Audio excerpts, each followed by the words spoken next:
Lucas de 2016 se encontrariam em fases completamente diferentes da vida. Enquanto em 2015 eu passei essa fase de transição e eu fiquei um tempão sem fazer nada em casa, porque eu não tinha emprego, eu tinha acabado de formar, então eu nem ia para a faculdade mais direito. Depois, no início, né, quando eu estava formando, eu nem ia direito para a faculdade. E quando eu terminei, eu fiquei indo tempo só em casa. Enquanto em 2016, no ano seguinte, eu levantava às 6 horas da manhã para voltar para casa só 11 horas da noite.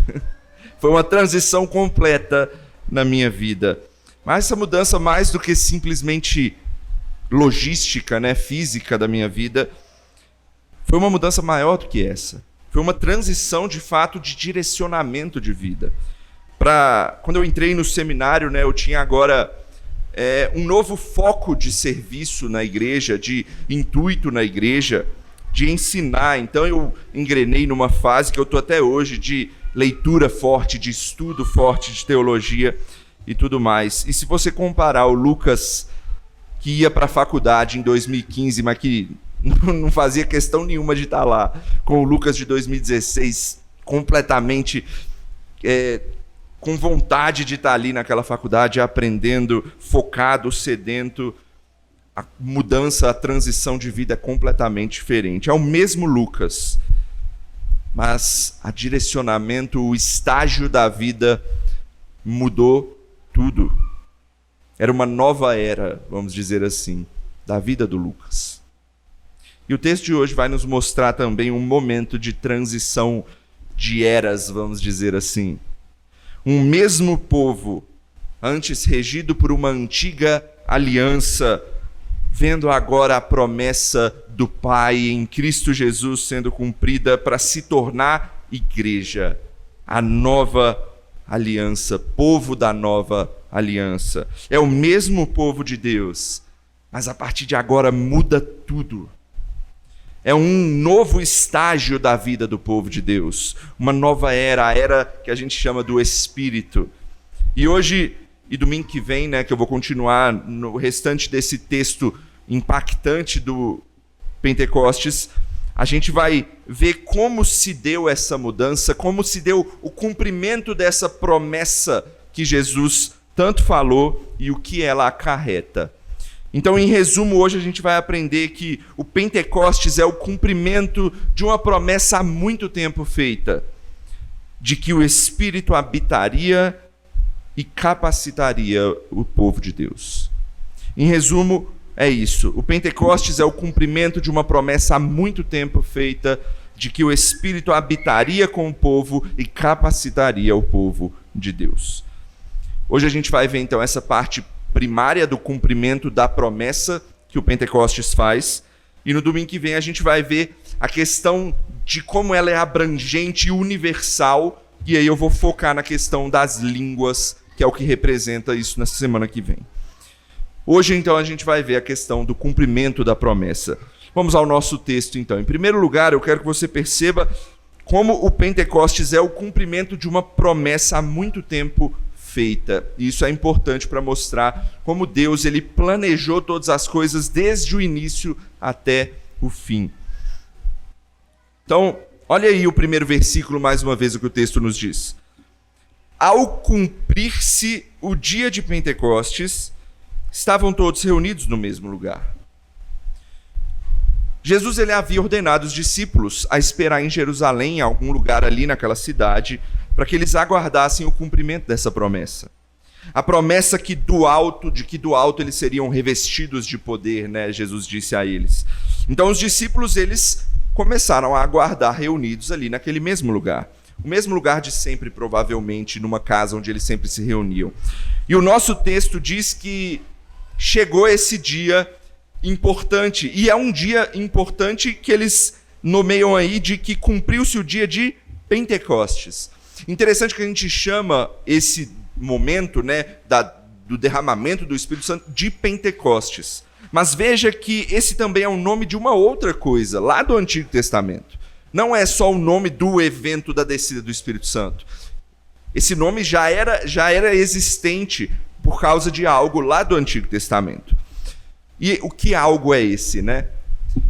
Tem um capítulo importante na Bíblia, lá em Levítico. Às vezes a gente pula o livro de Levítico, mas o livro de Levítico é importante. E lá no capítulo 23 do livro de Levítico, ele tem a descrição de cada uma das festas religiosas de Israel. E se você olhar a partir do versículo 15, você vai ver que o título lá em Levítico 23, 15, ali para aquele bloco de texto, pelo menos na minha Bíblia, está escrito exatamente o Pentecostes. Acho que na maioria das Bíblias vai estar escrito isso. Por quê? Porque é uma das festas do Antigo Testamento, de Israel. Que festa que era essa? Primeiro, Pentecostes é o nome grego da festa, tá? Em grego, essa palavra significa 50º, em referência ao momento em que essa festa acontece. Qual é o momento que essa festa acontece? 50 dias depois da Páscoa, ok? 50 dias depois da Páscoa é onde acontece o Pentecostes. Por isso que essa festa é também chamada de Festa das Semanas. Você vai encontrar no Antigo Testamento esse nome de Festa das Semanas. É o Pentecostes. Por quê? Porque são 7 semanas da Páscoa até o Pentecostes. 7 semanas são 49 dias. Cumpriu as 49 dias, as 7 semanas, o dia seguinte, o 50º dia, Pentecostes é comemorado. Ok? Por isso que tem esse nome, Pentecostes. Só que o que essa festa envolvia, né? Por que existe essa festa? Qual o motivo? Qual a comemoração dessa festa nessa época? E aí a gente tem que remeter talvez ao nome principal dessa festa, que é Festa da Colheita. A festa tem 3 nomes, gente. Das Semanas, da Colheita e Pentecostes, ok? É a mesma festa. Mas talvez o principal nome seja esse, Festa da Colheita. Por quê? Porque indica o principal motivo dela existir. Essa festa foi instituída por Deus porque se dava na época da primeira grande colheita do ano do povo de Israel.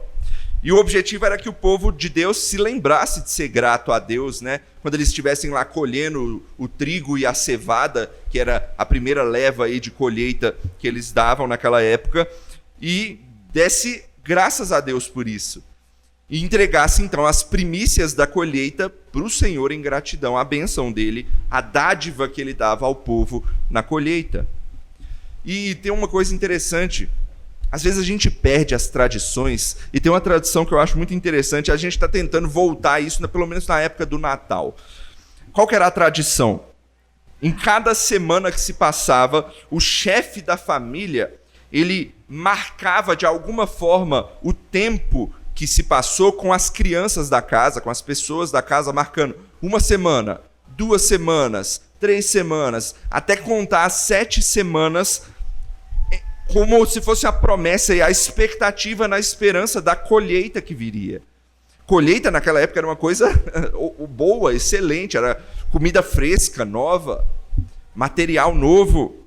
Então era uma época de pura alegria que eles comemoravam. Hoje em dia a gente faz mais ou menos isso, ou algumas pessoas, né, isso ainda não é padrão, mas no Natal, né, que as pessoas contam o advento, né, vai no mês de dezembro e conta dia a dia até chegar o dia 25, né, para comemorar o nascimento de Jesus.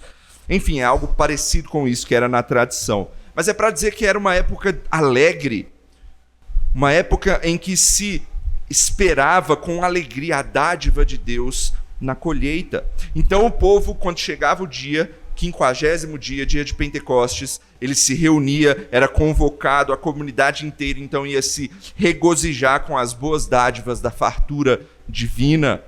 Então Israel preparava algumas porções daquilo que foi colhido, fazia pães, né, com trigo e dava em oferta de manjares ao Senhor e celebrava, cultuava ao Senhor em caráter de ação de graças.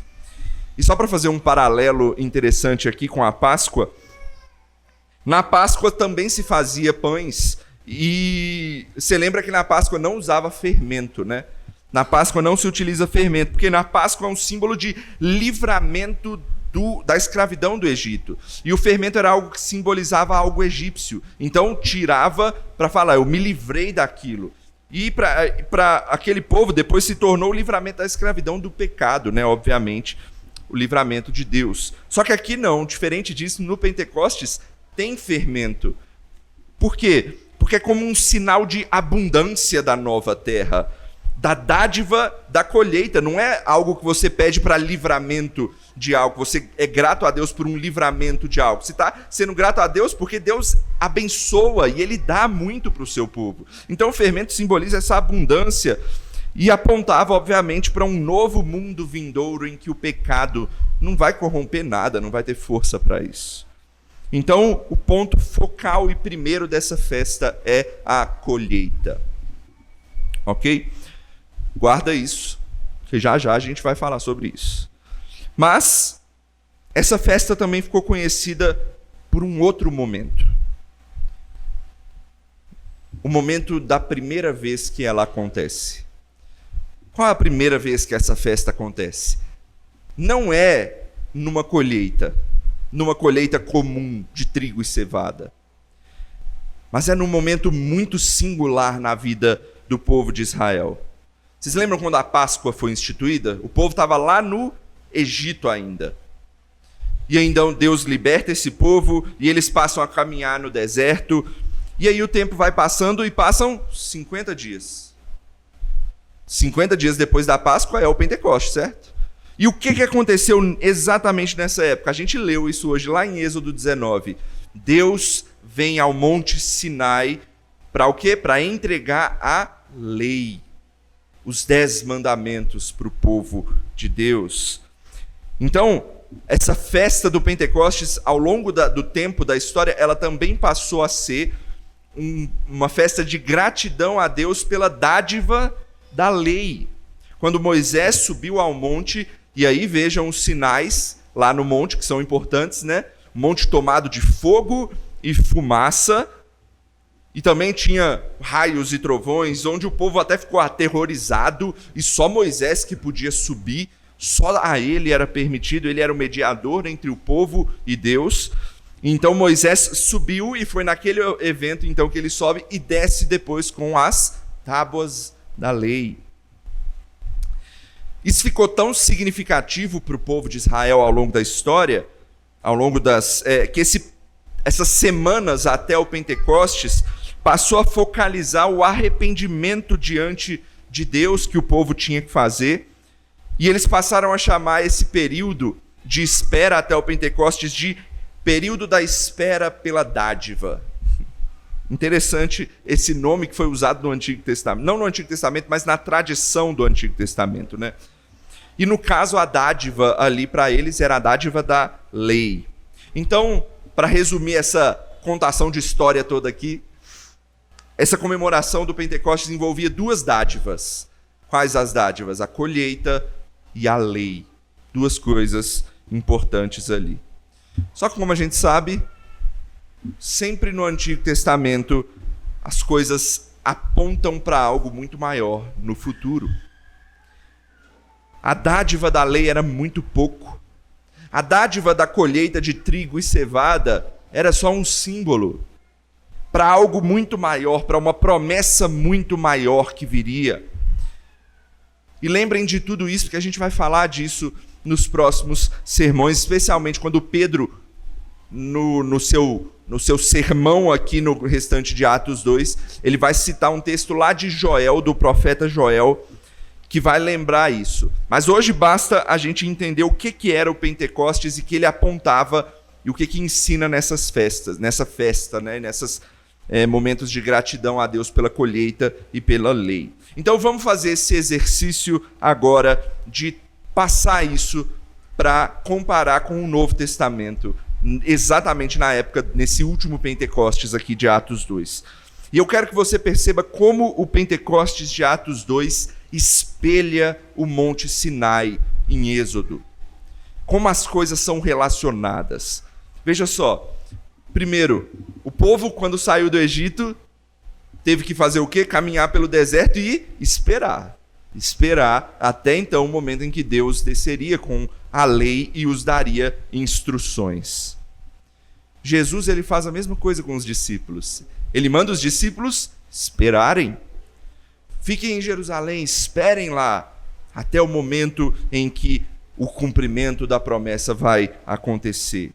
E essa promessa também era de uma dádiva, mas não era da lei, não era das tábuas da lei, era do Espírito Santo.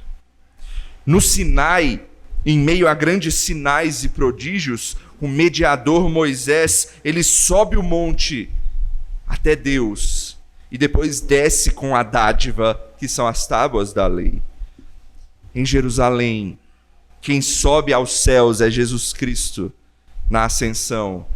E em meio a sinais e prodígios, fogo e vento, como a gente leu no nosso texto, ele desce também com a nova dádiva, só que agora a dádiva da lei do coração, o Espírito Santo.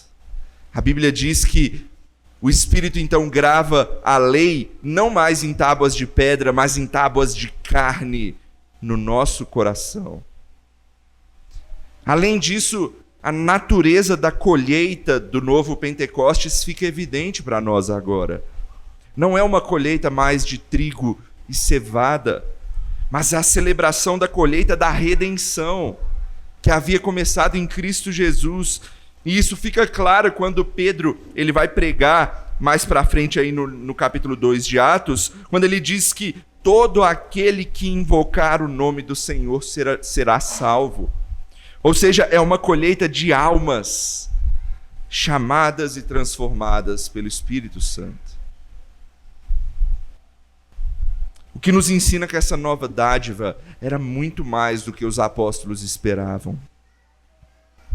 Era a capacitação do Espírito para realizar essa colheita, a etapa seguinte da obra de Cristo, que é a expansão do seu reino nessa terra. Lembra que Cristo, quando ele veio, ele focou em Israel, ele focou no povo judeu ali de Israel, mas agora não. Agora o Espírito desce e ele vai universalizar isso, para que o reino de Cristo seja expandido até aos confins da terra. E eu vou falar mais um paralelo interessante, que eu acho ainda mais espetacular.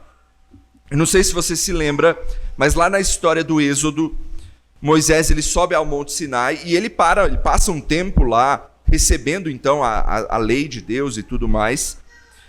E aí ele desce, e quando ele desce, o povo, ele tinha sucumbido em idolatria, o povo não aguentou esperar. E o povo então forjou um bezerro de ouro para adorar. Vocês lembram dessa história? Tanto que Moisés, quando ele desce e vê aquilo, ele até quebra as tábuas da lei, né? Ele joga as tábuas da lei no chão de raiva, de ira e quebra. E a Bíblia diz que a justa ira de Deus fez com que alguns do povo cingissem suas espadas e fizessem perecer cerca de 3.000 idólatras naquele dia. Se você quiser ler essa história, está lá em Êxodo capítulo 32. Mas veja a obra da redenção agora no novo Pentecostes. Em Atos 2, a dádiva dada foi o Espírito Santo, não mais a lei. E o mediador foi o perfeito mediador Cristo Jesus. E ele enviou o seu Espírito para capacitar o seu povo com poder para pregar o Evangelho, e é o que Pedro faz. E Pedro agora ele não usa uma espada normal, ele usa a espada do Espírito, a palavra de Deus, para pregar ali no meio daquela multidão que se junta. Uma espada que não mata fisicamente, ela mata o velho homem para que gere nova vida em novo homem. E se você olhar lá no final de Atos 2, é dito que ocorre a reversão do Sinai. 3.000 pessoas também agora são salvas. Meu irmão, o Pentecostes antigamente ele é conhecido pela dádiva da lei. Mas a lei, ela nunca teve poder de salvar. A lei sempre serviu para mostrar o nosso erro, o quanto a gente depende de Deus.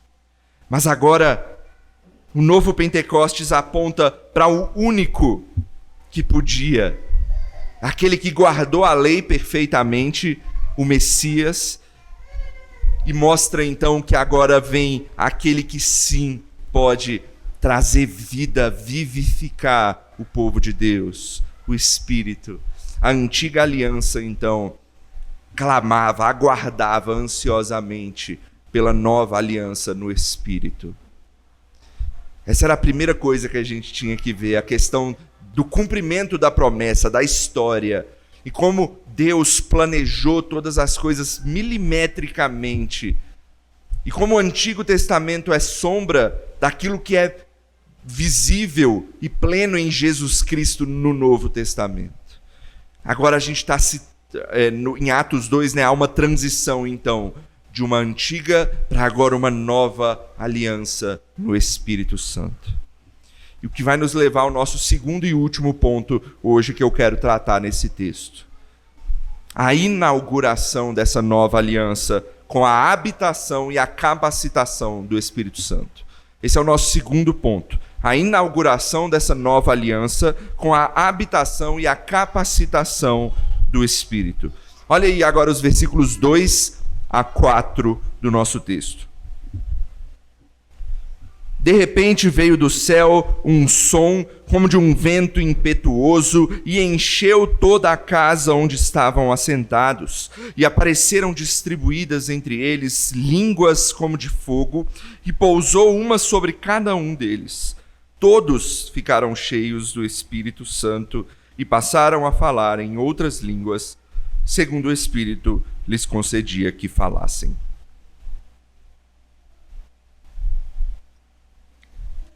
Então, o texto começa dizendo aqui para nós que de repente algo aconteceu. Sinais se mostraram, coisas extraordinárias se mostraram no meio daquele povo. E é interessante que o texto diz que de repente foi algo surpreendente, né? E eles estavam esperando algo. Mas mesmo assim foi surpreendente, foi repentina a chegada do Espírito. A gente pode até fazer um paralelo com a nossa situação, né? A gente está em período de aguardar também, aguardar a volta de Cristo. A gente está esperando por isso, mas a própria Bíblia diz que vai ser algo também repentino e surpreendente. E provavelmente foi assim que eles se sentiram quando aqueles sinais e evento ali aconteceu. Mas eles puderam ter certeza de que era de fato o que eles estavam esperando, que era o que estava acontecendo, que era a promessa se cumprindo. Por quê? Porque os sinais não deixaram dúvidas para eles. Essa, inclusive, é o principal motivo de terem esses sinais específicos aqui. Eles servem para marcar esse evento como algo extraordinário na história. Como algo extraordinário que não vai se repetir nunca mais na história. É um marco, o Pentecostes. E vamos ver quais sinais são esses, que eles nos ensinam algumas coisas importantes. O primeiro, você vê aí, é um vento impetuoso que chegou sobre o povo. Se você olhar nas línguas originais, a palavra para vento, normalmente ela também é conhecida como sopro, ou como fôlego, como respiração. Por exemplo, se você olhar lá em Gênesis, né, quando Deus dá vida para Adão, ele fala que soprou o fôlego de vida em Adão. É a mesma palavra aí para esse vento impetuoso. E mais até interessante do que isso, essa também é a mesma palavra utilizada muitas vezes para representar o próprio Espírito Santo. O próprio Espírito, muitas vezes, é a palavra, pode ser traduzida também como vento, como sopro, como fôlego. O que mostra literalmente que é o Espírito vindo até o povo de Deus. Logo, é como se Deus estivesse soprando o próprio Espírito nos pulmões da igreja. É você sendo de fato enchido como você enche o seu pulmão de ar. É você se enchendo do Espírito Santo de forma impetuosa. Impetuoso aí pode ser até de forma violenta, assim, radical. É o Espírito entrando e enchendo a igreja, dando vida, dando fôlego de vida, capacitação para cumprir a missão que ele requer a nós. Uma imagem muito bela também da Bíblia para nos ajudar a vislumbrar é aquela famosa visão de Ezequiel. Não sei se você se lembra, lá em Ezequiel 36, Ezequiel, o profeta, ele tem uma visão de um vale de ossos secos. E Deus vira para ele e fala assim: Ezequiel, prega para esses ossos secos aí no chão. E Ezequiel acha meio estranho, mas ele prega. E aí os ossos começam a se juntar, criar músculo, tendão e criam corpo. Só que o corpo, por mais que Ezequiel visse os corpos ali na frente dele restituídos, eles ainda não estavam animados, eles ainda estavam sem vida. Quando é que eles ganham vida? Quando Deus sopra o fôlego de vida neles. Aí então eles são vivificados. Isso ensina para nós, meus irmãos, que o vento é um símbolo de que é o Espírito que vivifica a igreja. É o Espírito que dá vida à igreja. E olha mais uma imagem bonita aqui. O texto diz aí, no final do versículo 2, que esse vento ele encheu toda a casa onde eles estavam, certo? Essa imagem ela pode passar batida muitas vezes, mas essa expressão ela remete ao Antigo Testamento também. Você lembra que no tabernáculo a glória de Deus ela enchia o tabernáculo, ela enchia o templo? No Novo Testamento agora não é mais um santuário, 4 paredes ou algo assim. É o próprio povo reunido que é enchido pelo Espírito. Igreja é gente reunida. Deus habita onde o povo dele está. Onde o povo de Deus está, ali há vida. Essa é a mensagem. Meu irmão, aonde a igreja de Deus está, seja em qualquer lugar desse mundo, pode ser o lugar mais pecaminoso e podre que tiver, se a igreja for verdadeira de fato, ali há vida. Igreja gera vida através do Espírito de Deus, que é o vivificador. Pense nisso, lembre disso. Nós estamos aqui como instrumentos de Deus para gerar vida. Vida na vida daqueles que estão perdidos nesse mundo. Essa é uma das funções primárias do Espírito Santo vivificando a igreja. O segundo fenômeno é fogo. O texto diz que aparecem línguas como de fogo, né, que pousam sobre a cabeça de cada um daquelas pessoas que estavam ali reunidas. E primeiro, só para esclarecer, a palavra línguas, aqui nesse versículo, ela se refere provavelmente ao formato aí da labareda de fogo, tá? Muitas vezes a gente fala que quando o fogo está trepidando ali, são línguas ali de fogo. A palavra, ou seja, não se refere aos idiomas ou qualquer coisa assim aqui nesse versículo. No 4, aí sim, língua ali é idioma, tá? A gente vai chegar lá. O importante aqui é o fogo. Essa é uma outra representação muito importante e muito comum no Antigo Testamento para representar Deus, o fogo. Por exemplo, a sarça ardente mostra isso. Ou então, a gente leu e falou já do Monte Sinai, né, que foi revestido de fogo para mostrar o poder e a majestade, a glória de Deus que tomou aquele lugar. Então, o fogo também é representação divina no Antigo Testamento. Mas o fogo representa outras coisas importantes para nós e que são muito aliadas ao Espírito. A primeira, fogo muitas vezes representa juízo e purificação. Duas coisas ligadas, né? Juízo e purificação, condenação e purificação. A Bíblia utiliza várias imagens aí de purificação, por exemplo, do ouro, da prata, e relacionando isso ao povo de Deus, falando que o fogo purifica o povo de Deus. Ele limpa, né? Tira a sujeira do povo de Deus.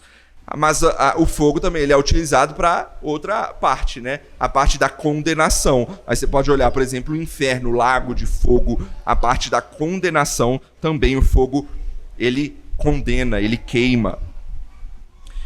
E a promessa de Cristo, que João Batista falou, era que o Cristo viria e batizaria com o Espírito e com o fogo. E o batismo do Espírito, então, realizado por Jesus, mostra tanto a purificação do povo de Deus nele, naqueles que são salvos por ele, bem como a condenação daqueles que não estão em Cristo. Não é à toa que o nascimento de Jesus, na época do nascimento de Jesus, teve um homem chamado Simeão, que ele fica vislumbrado ao ver Jesus, e ele toma Jesus no colo. E quando ele devolve Jesus para Maria, ele diz assim para Maria: esse menino está destinado tanto para a ruína quanto para o levantamento de muitos em Israel. Ou seja, era uma profecia escatológica aí, né? Jesus ele vai dividir o mundo. Aqueles que estão em Cristo vão ser purificados ou são purificados pelo fogo do Espírito. Mas aqueles que não estão em Cristo, eles vão ser condenados no fogo eterno. É o que a palavra de Deus ensina. Mas fogo também representa duas outras coisas que eu quero destacar que são importantes funções, atuações do Espírito Santo. Primeiro, a iluminação, né? Na nossa época de luz elétrica, a gente mal lembra que fogo ilumina. Mas naquela época era importante. Fogo iluminava. E o fogo era essencial para isso. E essa é uma das funções principais do Espírito Santo. Iluminar. Iluminar a verdade nesse mundo mentiroso, nesse mundo rebelde. Por exemplo, quando você está lendo a sua Bíblia, peça ao Espírito que ilumine o seu entendimento para que você entenda aquilo que está escrito na palavra de Deus. É o Espírito que tem essa função de iluminação do povo de Deus para a verdade. E uma última representação para o fogo é calor, né? O fogo também atribui calor. Tem um pastor que eu gosto muito chamado Sproul, já está no céu. Ele diz assim: quando o Espírito Santo vem sobre alguém, ele acende essa centelha, ele acende uma chama que consome o coração e a alma, de forma que essa afeição nasce nessa hora e aumenta em intensidade à medida que a gente cresce em Cristo. Ou seja, sabe quando os pentecostais falam para descer fogo? De certa forma está certo, a gente tem que ser aquecido pelo fogo do Espírito também. Amar o Evangelho, amar o ensinamento de Deus, ser tocado, ser aquecido pelo fogo do Espírito Santo para trabalhar, para servir, para amar o nosso Deus naquilo que Ele nos dá a fazer. Então, algo bem importante desses primeiros dois fenômenos aí é que nunca mais em nenhum outro lugar da Bíblia eles se repetem, nem na história. As línguas a gente vai ver que se repetem e tem um motivo específico para isso. Mas esses elementos aqui, eles são únicos nesse texto. Por quê? Porque eles têm a intenção de serem sinais para esse evento específico que marca a inauguração dessa nova era do Espírito que capacita a igreja, a era da igreja, a nova aliança no Espírito Santo. Pentecostes nunca mais vai se repetir dessa forma. Por quê? Porque o Espírito já veio. Ele já está aqui no nosso meio, ele já habita em cada um de nós que crê em Cristo Jesus. Mas ainda que o Pentecostes não se repita, obviamente ele tem elementos que permanecem e que são importantes para a nossa experiência em Cristo até hoje. Deixa eu falar sobre isso. O primeiro e mais proeminente é a nova vida no Espírito Santo. Quando você se torna cristão pela fé em Cristo Jesus, automaticamente você é cheio do Espírito Santo. Isso não é marcado por algum sinal externo ou alguma coisa assim, mas é muito pessoal, é interno, invisível muitas vezes. E mesmo que de forma invisível, a sua vida ela é marcada. E ela vai cada vez mais sendo transformada e moldada por esse Espírito que habita em você, que ilumina o seu caminho, para usar as ilustrações que eu usei antes, né? Ele ilumina o seu caminho em direção a Deus e ele aquece o seu coração nesse mundo frio e difícil. Você pode não estar vendo, mas ele está lá. E todo cristão sabe e sente isso de uma forma muito peculiar. Porque o Espírito nos guia, nos conduz.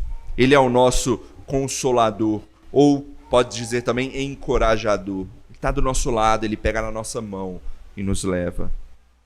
E nem milagres, e nem línguas, ou qualquer coisa assim, é maior do que essa simples e poderosa habitação do Espírito Santo no crente.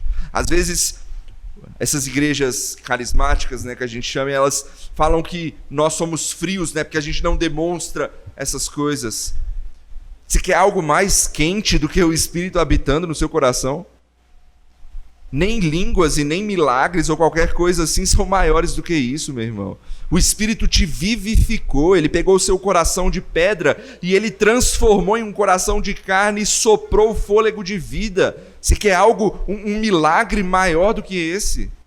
Não existe. Esse é o maior milagre. E ele está em todo e qualquer cristão. Lembre disso. Mas além dessas bênçãos individuais que eu cito aqui, há uma bênção universal também que o Pentecostes nos mostra, e é o que as línguas aqui fazem referência, ok? Esse é o principal motivo das línguas aqui, a universalidade do Evangelho. A gente vai tratar disso bastante profundamente no sermão da semana que vem, mas vamos ver um pouco disso agora aqui. Olha o versículo 4 de novo. Ele diz que todos ficaram cheios do Espírito Santo e passaram a falar em outras línguas, segundo o Espírito lhes concedia que falassem. Primeiro, perceba aí que todos, a palavra é essa, todos ficaram cheios do Espírito. Não foram só alguns que receberam uma segunda bênção, mas todos que estavam ali. Aquelas igrejas que ensinam que é necessário uma segunda bênção e ainda falam que para você saber que teve essa segunda bênção você precisa falar em línguas ou algo assim, eu acho que eles pularam esse versículo aqui de Atos. Porque são todos. Meu irmão, todo o que verdadeiramente crê em Jesus foi batizado e recebeu plenamente o Espírito Santo de Deus. E deixe-me dizer algo incentivador aqui para nós, para a nossa igreja. Veja aí que o total, se você olhar no capítulo 1, né, de pessoas ali, falou que era 120. Era um grupo de 120 pessoas.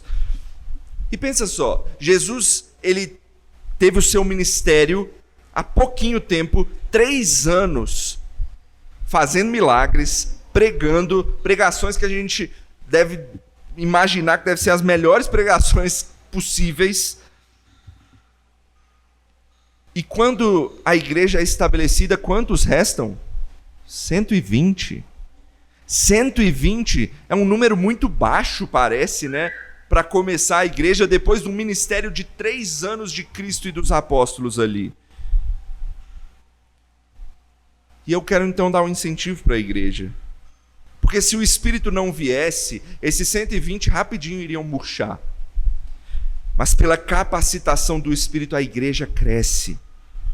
Meu irmão, a igreja pode parecer pequena frente à quantidade de descrentes desse mundo. Mas esse não é o problema. Número nunca foi problema para Deus. Número nunca foi problema para Deus. Quantas histórias a gente tem no Antigo e no Novo Testamento de Deus fazendo daquilo que era tão pouco virar muito, virar grandioso. Então fica um incentivo para a nossa igreja, para a igreja de Cristo nessa terra, no Brasil. A gente não deve desanimar pelo número. Na verdade, a gente tem que se animar pelo poder do Espírito Santo que age através da igreja para que ela cresça. É Ele que faz crescer. Então rogue por Ele. Como diz o apóstolo Paulo em Efésios, peça para que você receba e seja enchido pelo Espírito Santo, para que a igreja cresça. Porque não importa se 10, 20, 50, 100 ou 1000 vão trabalhar. Quem dá o crescimento é Deus. Número nunca foi problema para Deus. Em seguida, o versículo diz que eles começaram a falar em línguas. Eu vou tratar disso mais na semana que vem, mas hoje eu quero que vocês se lembrem que isso mostra mais um aspecto da capacitação do Espírito Santo aqui para o povo de Deus. Qual é o aspecto da capacitação aqui? É cumprir a missão de pregar o Evangelho de Cristo até alcançar os confins da terra, o mundo inteiro. As línguas, nesse período inicial aqui da igreja, eram extremamente importantes para que os povos e nações ouvissem o Evangelho em suas próprias línguas. Para dar esse ensino rápido, esse crescimento tão estrondoso, Deus utilizou desse meio extraordinário das línguas aqui, para que pessoas e mais pessoas de diferentes nações pudessem ouvir o Evangelho. As línguas mostram a importância central aqui que Deus dá à pregação, ao ensino e à divulgação das Escrituras, a fim de que o Evangelho, então, transforme esse mundo. E, por fim, perceba como tudo isso se harmoniza com o resumo de Atos dos Apóstolos. E esse é um versículo impressionante, ou interessante aí para você decorar, tá? Atos 1:8. É o resumo de Atos. Olha como é que tudo faz sentido quando você lê esse versículo. Mas recebereis poder ao descer sobre vós o Espírito Santo, e sereis minhas testemunhas, tanto em Jerusalém como em toda a Judéia e Samaria e até aos confins da terra. Foi isso que aconteceu. E o dom de línguas foi essencial para esse rápido crescimento da igreja que Jesus fala no versículo. E a gente vai ver que ele segue até o mesmo caminho: Judéia, Samaria e confins da terra. Mas não é só porque as línguas, a gente diz que cessaram, que isso acabou. Isso reverbera até hoje, através de você, meu irmão. O poder do Espírito através da igreja, vocês, nós.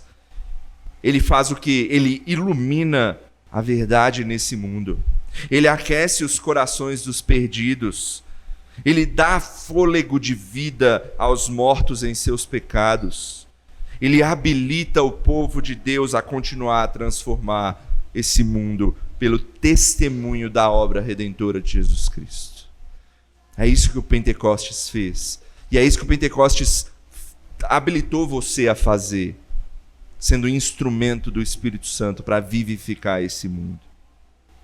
Então, para a gente concluir, algo deve ficar claro. O Pentecostes não é um evento que se repete, em que o que ocorre aqui deve se repetir ao longo da história na vida das pessoas. Não. Ele é um evento único. Ele é um marco, o cumprimento da promessa do Antigo Testamento em Cristo Jesus. Na verdade, ele é até o último grande evento da obra de Cristo Jesus. Jesus, ele encarna, ele vive, ele morre na cruz pelos nossos pecados, ele ressurge, ressuscita, sobe aos céus, e agora é o último evento. Ele desce com o seu Espírito para capacitar a igreja. E agora nós somos capacitados então para o quê? Para uma colheita também. Não uma colheita de trigo e cevada, mas uma colheita de almas transformadas pelo Espírito que vivifica esse mundo. Ele não representa a instituição de uma segunda bênção que os crentes precisam ter. Ele representa a bênção que todo crente possui: a habitação e a capacitação do Espírito Santo. Então, meu irmão, ao longo das nossas vidas, a nossa jornada sofre grandes desvios às vezes. A direção é modificada, tal como eu, quando eu resolvi entrar para o seminário. Talvez você já deve ter passado isso na sua vida. Talvez por ter mudado de local, estava morando num lugar e foi para outro, muda tudo. Talvez quando os seus filhos chegaram, talvez quando alguém importante na sua vida faleceu. São transições da vida e isso é normal. Mas tem uma transição que é realmente importante na sua vida. A mais importante de todas. O momento em que você é vivificado pelo Espírito Santo de Deus. Esse deve ser o ponto de transição mais importante que você precisa notar na sua vida. Através desse momento, todos os outros vão ser secundários, porque é esse que vai reger toda a sua vida a partir daí. Porque quando você crê em Jesus, apesar das pedras no caminho, ele é o único caminho que leva ao Pai, que leva à reconciliação com Deus, que traz salvação. E se o Espírito dele habita em você, pela fé, você está rumando para lá. E não tem nada mais importante do que isso. Vamos orar? Obrigado, Senhor, pelo Pentecostes, pelo dia em que o Senhor derramou o seu Espírito sobre a tua igreja. Obrigado porque o seu Espírito habita em nós, iluminando o nosso caminho, aquecendo o nosso coração, nos dando vida em Cristo Jesus. e que isso possa realmente mudar a nossa vida, possa ser uma nova era da nossa vida a partir do momento em que nós estamos contigo no nosso coração. Que isso seja real para cada um de nós aqui hoje, que possamos nos atentar para isso, para que amemos ao Senhor cada vez mais e melhor. No nome de Jesus que eu agradeço por isso. Amém.